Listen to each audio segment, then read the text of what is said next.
I discovered my wife's affair after 31 years of marriage.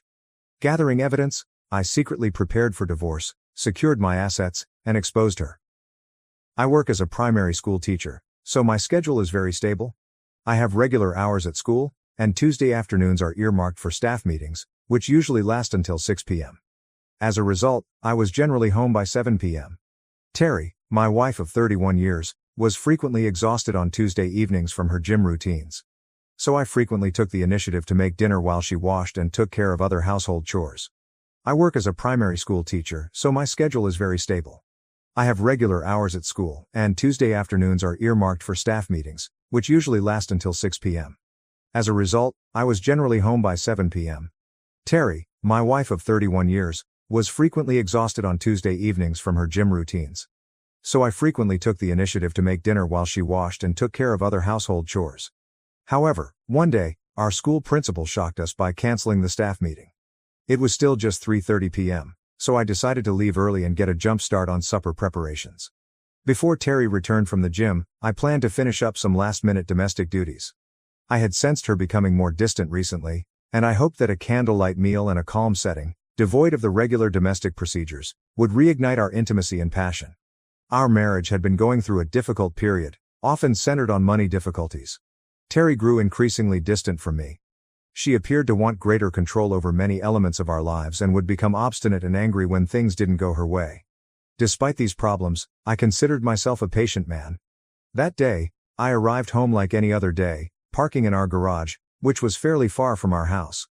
When our children were little, we positioned the garage in this location to guarantee that car noises did not disturb their sleep. Their sleep was vital not only for their health, but also for our sanity. It offered us some quiet time to refuel as they slept peacefully. So I parked and took my customary walk up to our 2-story home. Terry's car was in the garage, but it was a familiar sight on her workout days because she preferred to take the bus to the gym. As I approached the rear door, my first thought was that it was time to clean up the area. I was good at fixing things around the house, so all of the door hinges and moving parts were in good working order and made no noise.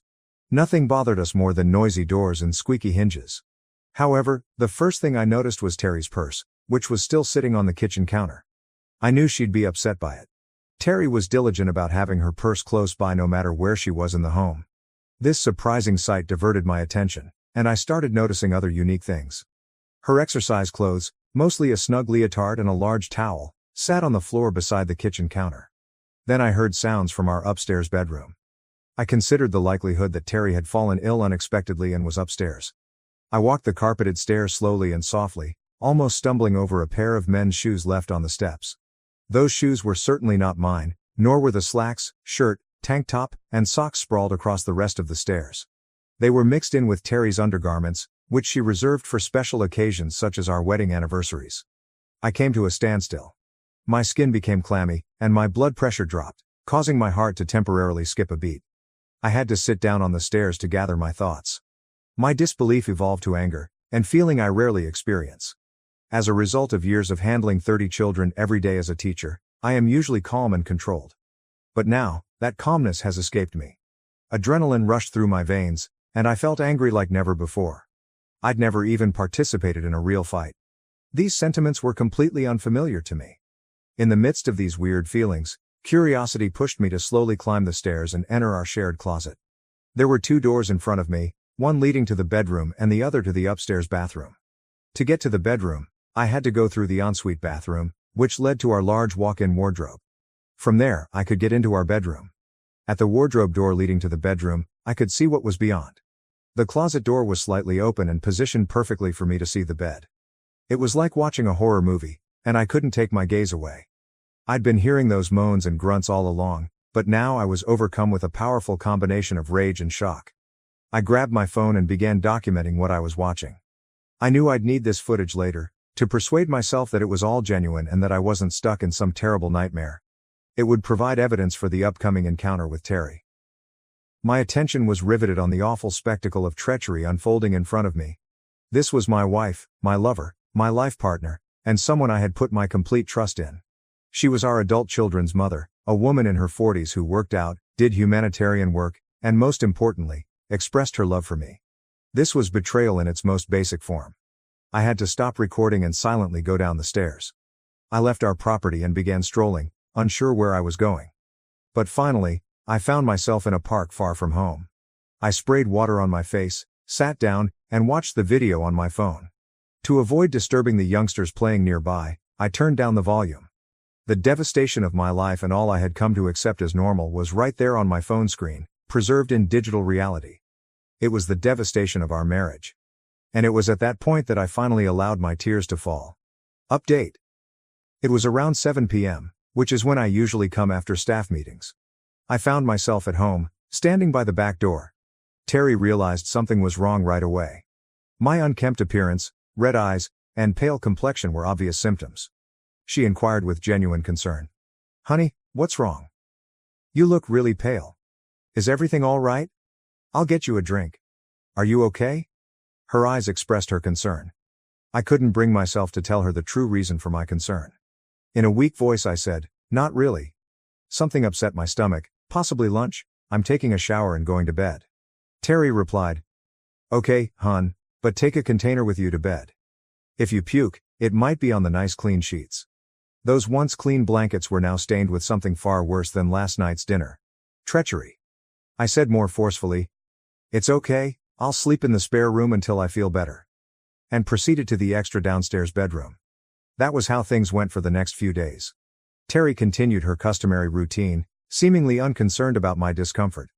I was on autopilot at work, and I kept sleeping in the spare bedroom, citing the possibility of illness. I knew I couldn't make that excuse for long. I eventually returned to our bedroom, but resting in that location of betrayal was a challenge. Terry continued as if nothing had changed. When Monday arrived, I decided what to do next. I needed to know if this was a continuing affair or a one-time occurrence. I informed my principal that I would be undergoing an unexpected medical operation the next day, and he scheduled a replacement teacher to take my class. Tuesday morning, I went home as normal, but parked a few blocks away from our area before walking back. I recognized the rear entrances to the surrounding yards around our house. I walked cautiously, making sure no neighbors would see me, and made my way to our garage, which was located at the back of the home. There, I changed into casual clothes. Soft, noiseless socks perfect for walking quietly. Then it became a waiting game. I remembered there was no spare automobile at home when I unexpectedly returned last Tuesday. As a result, I couldn't rely on the sound of a car approaching to notify me to potential visitors. They must have walked here. I moved carefully through our gardens until I reached a point where I could see our front door while keeping hidden behind the hedges and shrubs we had placed for cover from the road. I waited. Terry could be heard going about her daily routine, entirely unconscious of my presence. Her assurance that the routine will continue as usual was clear. Kitchen responsibilities, such as washing dishes and using the dishwasher, were followed by living room activities such as vacuuming and dusting. This lasted until about 11:30. Terry then went upstairs. I could just hear the shower, then a period of silence, and then the toilet flushing. She returned downstairs approximately 45 minutes later, opened the front door, and kept it open so that any potential visitors would not hesitate. I did not have to wait long. Around 12:30, he arrived. I had no idea who he was, but he walked in through the left side of our front gate. My phone captured approximately 10 seconds of video, including side profiles and an almost direct view of his face. He did not hesitate. He entered and passed through the door. The following sentences sent shivers down my spine. "Hey lover. I hope you're dressed for a big workout again." Terry's reaction was, "Of course. You always love it when I wear these. I sometimes wonder if it was these that attracted you to me in the first place. Or maybe it was these." I'd seen enough to corroborate the ongoing affair. Their familiarity suggested that it was not a one-off. As they entered the bedroom, I withdrew to the garage, attempting to calm myself. With my heart beating, I wrestled with the scorching questions. Who is this man? I questioned whether I would ever have an intimate relationship with her. I observed no indicators of protection, which made me concerned about potential threats if she was with others. I wondered why she never expressed her feelings. I remembered Terry's 2-year gym workouts in the neighborhood, where she met local married women and participated in charity events. Perhaps the gym contained solutions to our problems. Update 1. As a teacher, I had access to computers, printers, and other materials. I decided to start my research by printing profile photographs from my phone film to see who was involved. Maybe that would eventually lead me to the location and time of the incident. It was easy to figure out who the who was. Terry had her normal gym session the following Thursday, and I proposed that I join her to see whether I would want to become a member as well, especially since I was taking a midterm break. Terry wasn't too keen on the idea and made excuses like, "It's just a group of married ladies, and we mostly chat during the session," among other lame justifications. I persevered and accompanied her to the gym the following Thursday. As I stepped into the gym, it felt like a scene from an old Western film, with everyone turning to gaze when a stranger enters the saloon. All eyes were on me, and I overheard some quiet comments among the women. Terry dismissed it, noting that they were not used to seeing her with someone during her regular gym sessions. The workout began with the standard warm-ups and stretching, followed by an hour and a half of moving between exercise stations to target various muscle groups. I attempted to stay up, but I needed to take a break around 45 minutes in. My blood sugar was plummeting, and I realized I needed to eat something sweet soon. I did that, and Terry understood. After collecting some jelly beans and settling on a nearby chair, I started paying more attention to Terry. She was clearly nervous, as she repeatedly glanced toward the staff section from where the instructors entered the main auditorium. I also looked closely at the gym itself. It had the standard architecture of a gym, with workout stations placed across the room and wall mirrors at each station to allow participants to examine their form and muscle definition. I decided to go around the gym a little more and discovered a wall near the hall exit with personnel information. It was a way to pass the time as we waited for Terry. I looked at the top photo, which showed a woman who appeared to be in good form but whose age was difficult to discern. I thought to myself, Miss Elizabeth, WS Director and Owner. Her contact information and hours of availability were listed underneath her photo. There were 3 more images below hers. 2 ladies and 1 man. At this time, I froze, understanding he was Terry's lover. This man was involved with my wife, and it appeared that he had her full consent. I read his job description, Mr. Phillip, Head of Exercise Regime Planning and Personal Body Training. As I made a mental note of his phone number, I realized Terry had left the station where I had last seen her. I returned to my seat and thoroughly studied each station, looking for my wife. After some searching, I saw her engaged in what appeared to be a desperate conversation with a man partially concealed by some powerlifting equipment. He appeared to be near the entrance to the staff area and had evidently been stopped from entering, most likely by Terry. She motioned for him to leave and rushed back to the station where she was meant to be. She had not realized I had witnessed her absence and talk. I was furious, an emotion I was not used to. By the time Terry returned to my location, it was clear that I was not feeling well. She inquired, "Are you okay? Did it take a while for your blood sugar to recover?" I responded, "Yeah, I'm fine now. Are you ready to go?" Before she could react, Miss WS announced something over the gym's public address system. She stated that tonight's normal last workout session will be cancelled due to Mr. Bondi's untimely illness and departure. Most of the women there groaned and sighed at this news, since it appeared that Mr. Bondi's session had been a highlight for many. I thought to myself, this needs to be investigated. Terry stayed mute when the announcement was made, although she appeared relieved. Terry swiftly remarked, "Let's go," as she retrieved her towel and handbag from the spot where everyone kept their items during the workout. We were about to leave when one of the females, whom I didn't recognize, approached Terry. "It's such a shame that Phil couldn't finish the session as usual tonight," she told me. Terry said, "True," and headed toward the car, plainly signaling to the lady that she did not want to discuss it at that time. "Okay, see you, Terry," she murmured dismissively. Terry entered the automobile faster than I'd ever seen her do before. Terry appeared relaxed during the quiet ride home. She had her head thrown back, her eyes closed, and appeared to be purposefully taking slow breaths. I couldn't help but notice the changes in her conduct. Perhaps now, in her seeming relief, I could discover more about what was going on. "So that was quite an interesting session, dear, I told you.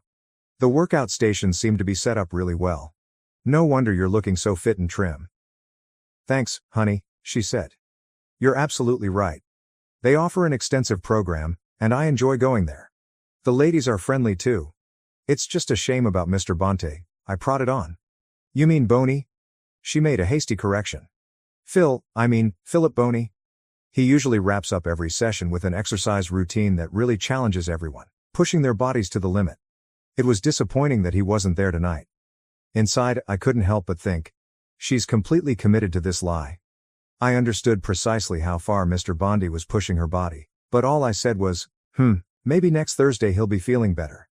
I couldn't stop thinking about my wife's approaching intimate rendezvous with Mr. Bondi next Thursday. It was time to get down to business. I was assigned pickup duties for the following school week. For those unaware, This is when teachers supervise the area where parents pick up their children by car after school. It's usually a chaotic scene, with youngsters anxious to get home, talk to their pals, and find their parents all at once. Parents must be patient as they traverse the stop-and-go car queue, hoping their child will be ready when they get at the front. To my astonishment, near the end of pickup time, a car arrived, and the driver was the lady who had attempted to speak with Terry at the gym the night before. "Hi," she told me. "I'm sorry, but I'm new to this whole pickup thing, and I completely lost track of time. Is my son Timothy here?" As teachers, we are accustomed to this, especially when someone is new to the school. So I assured her that I would go find Timothy while my colleagues oversaw the remaining students. I found Timothy near his classroom, conversing with another staff member's youngster. "Hey, Tim," I said. "Your mom's here to pick you up. Come with me to the pickup area." He appeared puzzled by this. He was in his final year of primary school and did not strike me as the kind to forget about pickups. "That's odd," he said. "Mom is usually occupied with her gym instructor on Friday afternoons. She often picks me up late. At my previous school, she sometimes didn't arrive until around 5:30. My suspicions were deeper the instant I heard the gym instructor's words. I resumed the talk, attempting to remain composed and casual. "Ah, it's good to see your mom taking care of her health. Exercise is a crucial part of a healthy lifestyle. Do you happen to know the instructor's name?" I hoped the remark did not confirm my suspicions. "Oh, his name is Bounty or something like that," Timothy explained. "He also works at a local gym and often gives private lessons at people's homes. That's what I want to do when I grow up. Mom really enjoys her workouts with him on Friday evenings. She's so relaxed and looks radiant by the time we get home. It's fantastic. Fridays are always takeout nights because Mom rarely has time to cook." No way, I thought. This Bondi guy has relationships with more people than simply my wife. I walked Timothy back to his car, where his mother expressed her appreciation for our attention. "No problem," I replied. "It's all part of the service. By the way, I don't believe we've met before. I'm Gerard D.S. The kids call me Mr. D for short. Nice to meet you." I shook her hand and she introduced herself. "Hi, I'm Mary Jones. I remember seeing you at the gym last Thursday. I was there with my wife Terry." Sorry, she seemed rushed when leaving. Mr. Bondi's absence seemed to disrupt everyone's routine that night. At that point, her entire mood shifted radically. She had previously been an apologetic parent picking up her child from school, but she now appeared pale and guarded. She appeared to be trembling as she answered. Yes. All right, I'll see you again, Mr. Downs. Goodbye," and hurriedly drove away. Update 2. It was time to plan my future, something I assumed I had already done with my then partner, Terry. This future seemed grim, with only me and possibly no one else. Definitely not Terry. My rage drove me down a path I never imagined, the path of vengeance. I began methodically reviewing all of the important but frequently missed components of a couple's daily lives. Questions like, who is responsible for paying the bills? What insurance company do we use? What are our utility bills? Which account and when do we pay certain bills? As my database of this information grew, I realized we only had a little amount left to pay on our mortgage. My superannuation account had risen to an astonishing $900,000. I couldn't help but be grateful to our teachers' union for insisting on mandatory super contributions as part of a teacher's fundamental employment conditions. After performing extensive online study without Terry's knowledge, I regrettably concluded that there was no way around the fact that we would have to share all of our assets equally. Our kids were now financially independent. We did have a considerable sum saved in a cash account, approximately $30,000, for an upcoming abroad trip. Unfortunately, the vacation was no longer on the agenda. My first step would be to deplete that account as quickly as possible before Terry discovered that I had exposed her deception. I surreptitiously caused many household appliances to malfunction. When Terry was not home, I would occasionally disconnect a wire. Then I'd claim that Mr. So-and-so had arrived to fix the specific equipment, charging a certain amount in cash that was somewhat less than his advertised fee. I would covertly save this money and then repair the appliance myself. Using this strategy, I was able to save approximately $20,000. I also bought tools and such, always paying in cash. I showed them to Terry and returned them the following day for a monetary refund. I agree it was deceptive, but Terry's actions had already damaged our relationship's principles of honesty and trustworthiness. The whole circumstance was making me into someone I never imagined I could be. A liar. Terry's Thursday afternoon exercises with Bondi continued, and I stopped attempting to have any type of sexual relationship with her.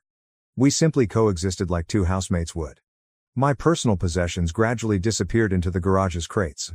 Terry rarely went into the garage, so she didn't notice the rearranging. Her car was usually parked in front of it, and she was satisfied to leave the garage as my personal zone. However, she did challenge the absence of some of my personal goods from the shelf on one occasion. I kept postponing an explanation, claiming that I had accidentally broken things or that they were no longer useful. Terry was fine with these comments, primarily because the majority of my items did not match her intended color scheme or the room's desired vibe. When I emptied out the majority of my belongings in this fashion, the atmosphere in the house remained quite unchanged. It made me realize how much I had succumbed to Terry's control in many parts of our relationship. I took as much of my superannuation as I could and bought a tiny property on the town's outskirts. It was really small, with only 2 bedrooms and a tiny yard, but it did have a garage and was conveniently placed near my school. What made it even better was that the remaining mortgage debt allowed me to comfortably make monthly payments on half of my wage. This was not a large mansion by any means. It's incredible how good a deal you can get if you're ready to sacrifice the draw of showy, busy areas. My separation preparations were begun. I gradually transported my own items to the new dwelling. Furniture was not a problem because I could easily find used or pre-owned items at thrift stores. It seemed as if my existence had been pre-loved, once adored but now forgotten, with no value other than charity. It was time for everyone engaged to get their just rewards. I reconnected with Mary Jones after she contacted me during a school pickup. I was alone with her kid Timothy, waiting for her. When she arrived, she appeared disturbed. Her eyes indicated recent tears. As a teacher, I was educated to pick up on these indications and provide insight into my students' lives and challenges. "Mr. D, can I talk to you for a minute?" she inquired urgently. "Of course. Since no one else is arriving, just stay parked there and come over to my usual spot," I told him. I referred to the seats surrounding the school as my workplace.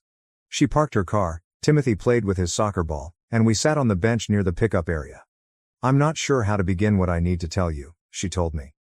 "I'm uncertain about how much you know regarding the gym you saw." I looked at her closely and responded hesitantly. "I know Terry, my wife, enjoys going there, and it has helped her stay fit and active." She paused, evidently straining to speak, before continuing. "There are some things you should know about what happens there." To get to the subject quickly, I said, "Is it related to Philip Bonte?" She reacted angrily. "You have no idea how much it involves that pig." I replied, "I might have an idea, but please go ahead and tell me." She firmly stated, "He's a player, targeting many of the regular women there." When I inquired how she knew, she said, with tears in her eyes, "I was one of them until last week. We met every Friday at 12:30. She halted and looked up, as if remembering those memories. I too looked away, remembering those sessions, though not fondly. She apologized. "I'm sorry for sharing this. I genuinely enjoyed what he was doing to me while it lasted. It was only when he had someone else taking my place during that time that he abruptly ended it, offering no explanation, just, 'Sorry, no more.' I honestly thought we might have a future. I'm divorced, and I miss the regular tenderness of a married relationship, so I was delighted to have it again, this time with him. I couldn't have been more wrong." Her candor stunned me. How could she believe it was appropriate to share all of this with me? She must be quite upset. To provide some comfort, I said swiftly, "Marriage relationships aren't always what they seem." She looked at my face and saw the sorrow and anguish in my expression. "You already know, don't you?" she inquired, gently shaking her head in surprise. "You already know that he's been involved with Terry, your wife." I was honest. "Yes, I knew, Mary. Thank you for sharing this." Though I attempted to hide my animosity, I added, "But I've already set things in motion regarding the whole situation. I genuinely believe in karma, and I think it might catch up with him soon." "That guy has to face the consequences," Mary nearly yelled. "He doesn't care who he hurts or how, as long as he satisfies his sexual ego and has something to brag about to his bar pals. Just let me know if you need my help getting back at him. That person needs to pay, and he should pay dearly." She summoned her son and left. I sat there deep in thought for quite some time. Update 3: I felt relieved when Mary told me her story. For a while, my revenge plot felt like bitter grapes, arising from my inability to save my marriage, but I realized it required more thought. I began to wonder how many other ladies he was involved at the gym. It was time to collect concrete evidence. I couldn't help but be impressed by the man's stamina, but I guess even the devil never tires. I discovered that he worked at the gym every day except for Mondays, when it was closed. I remembered the phone number printed on the gym's wall and used the telecom's white pages to trace it back to an address that was only 3 blocks away from ours. It explained how that rascal could easily go over to our house and engage in relations with my soon-to-be ex-wife. I informed Terry that I would be going for a stroll every day around 5 p.m., claiming that my expert had advised it. Fortunately, Terry had no desire to accompany me, and she understood it wouldn't interfere with her liaisons, so everything went nicely. During my first nighttime walk, I went straight to Bonte's home and discovered that he lived in a ground-floor apartment among several other identical units. His car was missing, so I remained close to await his return. He consistently left our house before 6 o'clock, so he was likely to arrive around that time. As usual, he entered his apartment shortly before 6 o'clock. This happened every day I was able to go for a walk, with the exception of my staff meeting day, when I couldn't. I suspected he did this every day the gym was open. Did he meet up with a different woman on each of these days? I hope to find out by gradually beginning my walks earlier to track his everyday movements. I decided to take a whole week off from school for this very reason. I went to an electronics store and bought the appropriate equipment, which included an inconspicuous long-range listening device, not the one that looks like a satellite dish. I also purchased 5 voice and motion-actuated cameras with full-color HD capabilities. To guarantee that I had ample storage space for digital evidence, I purchased an additional portable hard drive for my computer. After buying these materials on Monday, I set up one of the cameras in Bondi's flat. Fortunately, his place wasn't extremely large, more of a one-bedroom apartment with a huge living and kitchen dining area, and one camera was plenty to capture everything but his bedroom. It was easy to get it inside his bedroom. I just waited for him to go to the gym before retrieving his apartment keys from where he had carelessly placed them beneath the doormat. He could not have been less imaginative. After checking that the camera worked properly, I left. Now, if he moved or made a sound in his apartment, the camera, which had a microphone, would activate and live stream both video and audio to my computer, where it was safely archived with date stamps. It resumed running as soon as Bondi arrived home on Monday night, recording clear images of him eating takeaway in front of his television before going to bed at 9 p.m. On Tuesday, I waited until the gym closed before entering through the back door, which is frequently ignored during pre-closing inspections at most establishments. Fortunately, I had luck on my side. I cleverly positioned the next camera in the private room at the back, where clients typically receive personal health assessments. This was the same room where Bondi regularly met with his private clientele. I couldn't help but wonder what kind of person I had become, installing cameras in other people's homes, essentially snooping. I was curious where this would lead. When Terry left for groceries on Wednesday, I took advantage of the chance and surreptitiously installed the 3rd and 4th cameras in our bedroom and living area. After analyzing the footage from Tuesday, I was both startled and unsurprised by what I saw and heard given the circumstances. Bondi awoke and quickly went, only to return later with food. I couldn't help but think, this lazy guy can't even make his own breakfast. He stayed at home until the gym opened, then departed around 10:30. During this moment he placed an unusual phone call. "Hi, Julie. It's Phil. Is he gone yet?" Pause. "Okay, I'll see you at 12:30 at your apartment. Make sure you wear what I mentioned." "No, I'll be careful. Nobody will notice me entering your space." "Did you say he was leaving for 3 days?" "Okay, maybe I can come on Thursday and Friday as well. We'll talk this afternoon, love." After that, he hung up the phone and left with a visible spring in his step. I could not help but wonder how he intended to explain this to Terry. On Thursday, I set up shop in the garage with my computer, excitedly anticipating the upcoming events. Almost instantly, Bondi's camera feed flashed on my screen. He'd gotten up, gone out for breakfast, then returned to make a phone call. He dialed Terry's phone, and the camera captured her part of the discussion as well. "Hi, this is Phil. How does my favorite slut feel today?" "Phil, stop talking like that on the phone. You never know who might be listening. Fortunately, my husband has gone to work. I'll see you at 12:30, as usual." Update 4. Mary, the mom from school, appeared eager to assist in any way she could. So I instructed her to construct a list of ladies with whom the scoundrel was currently or had previously been associated. She approached this assignment enthusiastically, and within a week, she had names and addresses. Terry's name appeared on that list, which surprised and disappointed me. By this point, I had almost severed all ties with her house, which had lost its emotional worth and had become merely a place to live. Terry did mention once that it felt awfully empty lately. I just stated that I was diligently decluttering my possessions. She accepted the explanation because it did not damage her goods and also gave her extra space. I'd also transferred the garage goods to my new home. To finish my escape, I simply needed 20 minutes to pack my possessions and drive away in my car. I met with a divorce attorney, and all of the necessary divorce documents were completed and ready to be served right away. The financial details were worked out. Our vacation savings were fully depleted, and the cash were moved to my personal bank account. I kept all of the bogus purchase receipts properly filed in a folder in case they were needed as proof. I changed the beneficiaries of my superannuation fund to our children and took any remaining cash. I opened separate bank accounts, credit cards, and insurance policies in my name only. The car, including registration and insurance, was moved wholly into her name, leaving her fully accountable for it from now on. Unfortunately, I had little authority over the house and had to rely on the court's choices. I bought a new phone, registered it under my name only, and made sure it had an unlisted number. The old phone was deactivated. I put together a packet of information for each husband or partner of the women identified by Mary. Each packet contained information regarding when and where the scoundrel had been involved with their partners. It also included his name and address. Additionally, I shared the address of our town's sexual health clinic, as it appeared that the majority of these interactions were unprotected. I wrote a comprehensive letter to the gym's owner, proposing that this was a good moment to have a serious discussion with her head teacher. I left the divorce papers on our kitchen table, along with printed images from that scoundrel and Terry's video surveillance and DVDs of their rendezvous. I placed my wedding ring next to this package, which had been split in half and was covered in horrible chemicals. The accompanying note stated, "Terry, I left you this ruined ring, covered in the same mess that represented what happened to our marriage. Please do not contact me unless it is through the attorney listed in the divorce papers.